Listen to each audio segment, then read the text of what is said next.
जीवन एक संघर्ष यात्रा। इस टॉपिक पर आज मैं एक अनोखा विषय पर आप लोगों से बात करना चाहता हूं। एवियन की बीमारी के बारे में, उसकी शुरुआत कैसा होता है, मैंने खुद एक्सपीरियंस किया, इसलिए मैं पूरा डिटेल उसके बारे में बताता हूं। तो उसकी शुरुआत कैसी होती है, वो बीमारी क्या होती है, वो बीमारी क्यों होती है, इस तीन टॉपिक के बारे में आज हम बात करेंगे।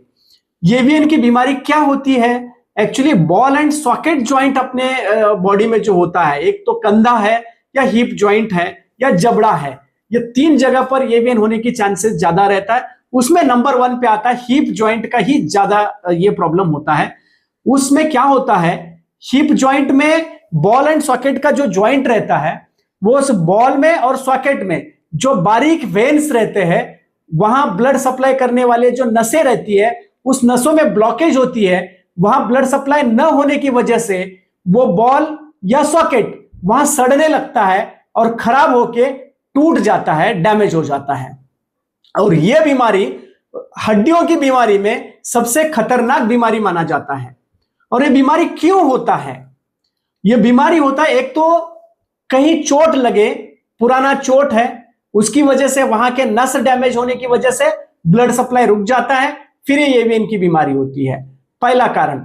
दूसरा कारण है, कोई स्टेरॉइड लेता है, कोई दवाई के माध्यम से हो, या जिम करने वाले बच्चे भी आजकल कई स्टेरॉइड लेते हैं बॉडी अच्छा बनने के लिए, वो स्टेरॉइड की वजह से होता है। और कई बार ऐसा होता है, ना उन्होंने स्टेरॉइड लिया है, ना कभी कहीं गिरा है, फिर भी होता है कभी कभी। वो है उनका लाइफस्टाइल की वजह से, या उनकी खून के थक्के बनना शुरू हुआ है, कोई और दवाई उन्होंने लिया है, वहां से खून के थक्के बन रहे हैं, वो बारीक वेन्स में वो थक्के अटक जाते हैं, इसलिए ब्लड सप्लाई होना रुक जाता है, इसलिए ये बीमारी होता है। और ये बीमारी होने से क्या होता है तकलीफ? तो इसमें जो ऑर्थोपेडिक आजकल के बड़े बड़े डॉक्टर्स लोग हैं, सबका कहना है इस बीमारी में कोई ठोस इलाज नहीं है। और इसमें एक तो पेन किलर की दवाई देते हैं, नहीं तो सूजन कम करने का या इंफेक्शन कम करने का हल्का फुल्की दवाई देते हैं, और उस दवाई पे टेम्पररी पेन को कम करके उसको ठीक करेंगे ऐसा आशा रखते हैं। लेकिन वो ठीक नहीं होने वाली बीमारी है। ठीक होता है तो वो बीमारी एक लाइफस्टाइल के हिसाब से ठीक होता है। वो कैसे करना है वो मैं नेक्स्ट वीडियो में आप लोगों को बताऊंगा। और इसमें दर्द बहुत ही भयंकर दर्द होता है, मैंने खुद जो अनुभव किया है, मैं आप लोगों को बताना चाहता हूं। जब एवियन का पता चला मुझे, उस समय बेडरूम से बाथरूम तक जाने के लिए किसी व्यक्ति का, या मेरे पास एक छोटी बच्ची 10-12 साल की बच्ची के कंधे पे हाथ रख के फिर सपोर्ट लेके बाथरूम तक जाना पड़ता था। और जिस दिन 10-12 कदम मैं खुद अपने पैरों पे चलता हूं, उस दिन मुझे लगता था मैंने बहुत बड़ा टास्क जीता हूं, ऐसा लगता था, इतना भयंकर दर्द होता है। इसका अनुभव, इसकी शुरुआती लक्षण क्या होते हैं?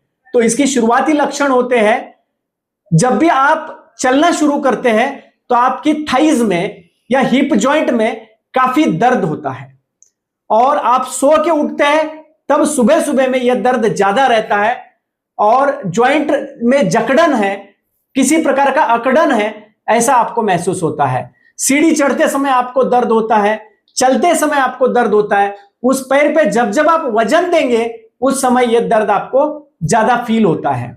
और इस बीमारी की जो पूरे सिस्टम है, इसको मैंने कैसे जीता, इस संघर्ष यात्रा में मैंने कैसे जीत हासिल किया, वो सारी चीजें मैं आप लोगों से शेयर करता हूं। इसलिए आप लोगों ने इस वीडियो को सब्सक्राइब करिए, इस चैनल को, और वीडियो को लाइक करिए। आगे स्टेप बाय स्टेप मुझे आप सब लोगों को अवेयर करना है कि इस बीमारी में बिना ऑपरेशन से भी ठीक हो सकते हैं, एक लेवल तक, एक स्टेज तक। आपका सेकंड और थर्ड स्टेज है तो आप बिना ऑपरेशन से ठीक हो सकते हैं, क्योंकि मेरा एक साइड में सेकंड स्टेज पे था, एक साइड थर्ड स्टेज पे था, और 70% हिप जॉइंट खराब हो चुका था, उससे मैं बाहर आ गया हूं। इसलिए आप सब लोग भी बाहर आने के लिए इस वीडियो को आगे देखते रहिए।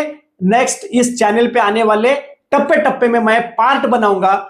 ये संघर्ष यात्रा 1 है, और 2, 3 इस तरीके से मैं आगे स्टेप बाय स्टेप बढ़ाता जाऊंगा। आप सब लोग अच्छा रहे, क्योर रहे, और अपना ध्यान रखें। और एवियन के बारे में और जानकारी लेने के लिए आगे इस चैनल को सब्सक्राइब करके वीडियो को देखते रहिए।